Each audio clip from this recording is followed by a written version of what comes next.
પ્રજ્ઞાબેન ડોડિયા ગાંધીનગરમાં રહું છું। 8 માર્ચ વુમન્સ ડે છે। એ દિવસે મહિલા આંતરરાષ્ટ્રીય દિવસ છે।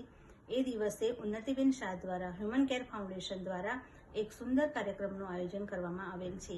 55 મહિલાઓને તેમણે સિલેક્ટ કરી છે અને તે તમામ સ્ત્રીઓને તેમણે એક નારી એવોર્ડથી સન્માનિત કરવા જઈ રહ્યા છે।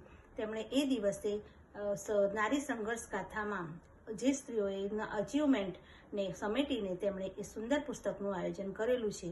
તે પુસ્તકનું વિમોચન કરવા તે દિવસે 8મી માર્ચે જઈ રહ્યા છે। ઉન્નતિબેન શાહે પોતે પણ સુંદર હ્યુમન કેર ફાઉન્ડેશન દ્વારા ખૂબ જ સુંદર કાર્યો કરેલા છે। તેમણે અનેક નારીઓને પ્રોત્સાહન આપ્યું છે તેમના અચીવમેન્ટ માટે અને તેમના સંઘર્ષ માટે। તેમણે સ્ત્રીઓને આગળ વધવા માટે આત્મવિશ્વાસ પૂર્યો છે।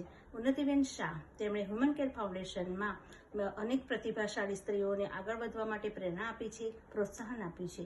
ઉન્નતિબેન શાહનું કાર્ય ખૂબ જ સરાહનીય છે અને ખૂબ જ એમણે સ્ત્રીઓ માટે આમ અથાગ મહેનત કરીને એવોર્ડ આયોજન કરેલું છે।